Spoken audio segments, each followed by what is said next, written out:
Tonight we have a story about a controversial treatment for cancer invented by a Winnipeg doctor. It's not new. In fact, Dr. John Davidson used it on hundreds of patients decades ago.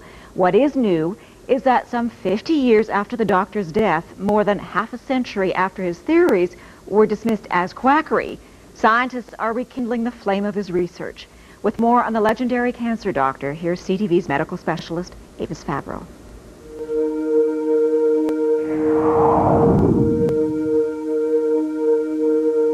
His name was John Ralston Davidson, a respected family doctor in Winnipeg in the early 1900s. A great scientist as well as a great doctor.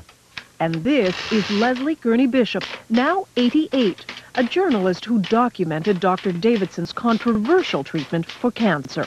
He never claimed that it cured it, but he said it would arrest it. Davidson spent years studying cancer, writing medical articles on his theories, which in hindsight were remarkable for his time. The doctor described cancer as a dietary deficiency, so he added generous amounts of vitamins to the patient's diet. But he also said it was critical to boost the patient's own defenses against cancer.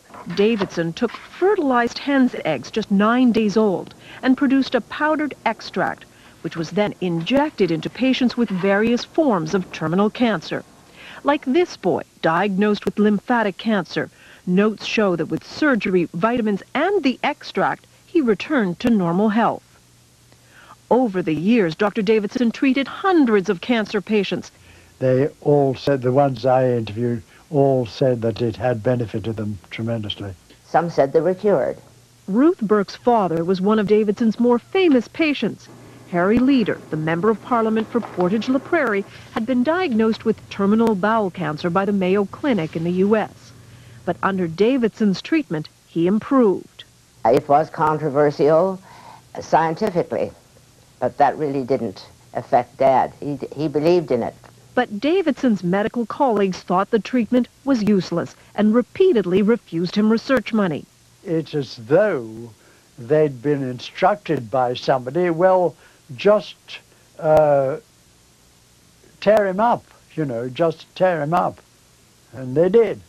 Frustrated with the lack of support, Harry Leader, with his own good health as proof, took Davidson's pleas for funding straight to Ottawa in 1944, directly to Prime Minister Mackenzie King. He never wanted any publicity from this. He simply wanted help for this man whom he felt could help humanity.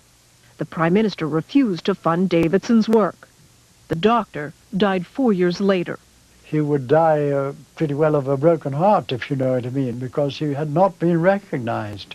His cancer treatment thought to have died with him.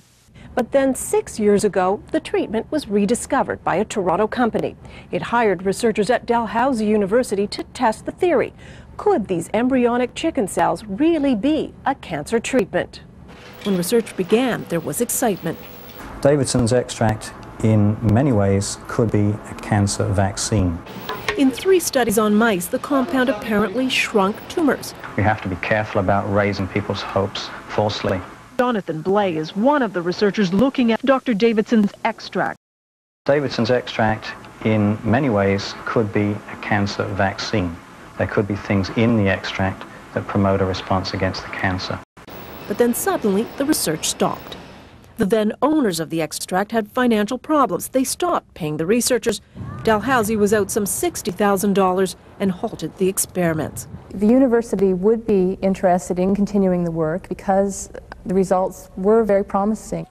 But for nearly 5 years now, the capsules have simply laid on the shelf. One could easily walk away from and say, to heck with it. But would we be leaving behind something that could potentially have significant impact for large numbers of people? But if there are no takers soon, the venture will die. A darn shame, says Dr. Bain, because we still won't have the answer. Was Dr. Davidson right? But if Dr. Davidson's extract does show the power to combat cancer, this could be not only one of the great human victories in overcoming disease, but it could also be one of the great human tragedies. A tragedy because for the last 50 years, a possible cancer treatment and its pioneer were forgotten. Avis Favreau, CTV News, Toronto.